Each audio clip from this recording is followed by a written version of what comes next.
The success of the manufacturing industry depends to a very large extent on its export markets, on trade therefore. This is why we've always been in favour both of multilateral and of bilateral free trade agreements. One of the things that we've tried to do therefore with this position paper with NEMA, after all, the USA represents some 10% of our export markets in the world, is to come to an agreement between two of the largest industrial sectors, our electrical engineering industry sector and NEMA, which represent the electrical engineering sector of the USA. This process has taken a little bit of time, as you might expect. The reasons are fairly simple. We have very different systems, and these systems are born out of history. We come from two of the largest economies in the world, which both have mature and complex regulatory frameworks.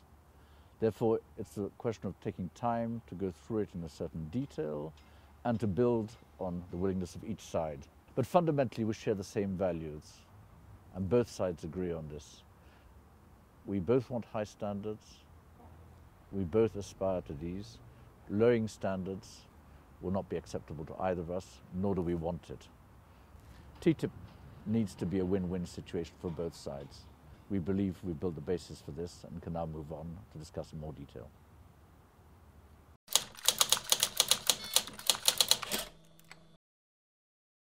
Regulation and standards are the building blocks of the transatlantic market. It's a long-term thing. We in the EU, we have the experience. It took us 20 years to get there, so it's a long-term thing, but it's worth the effort. You know, we see benefits for consumers and companies here in Europe, so we want to have this also in a transatlantic market.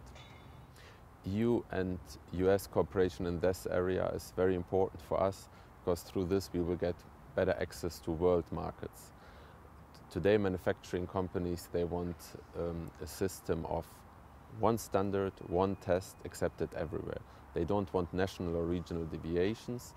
They want international standardization based on ISO and IEC, and the TTIP would be the right step in this direction.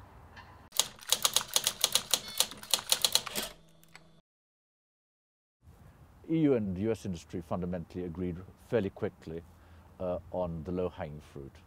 Things like the elimination of tariffs, simplification of customs procedure, etc.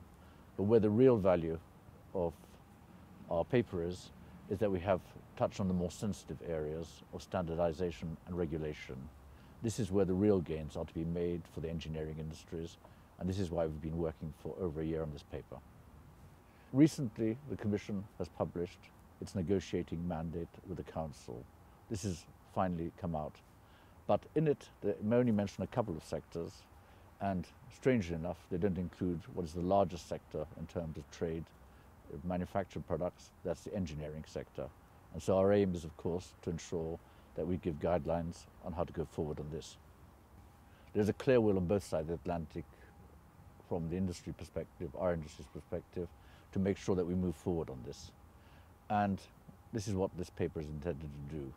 We think we've shown the way, we've taken the lead, and now what we expect, of course, is that any agreement that comes out has to be something negotiated between regulators. We've shown the lead, now it's up to them to take it forward.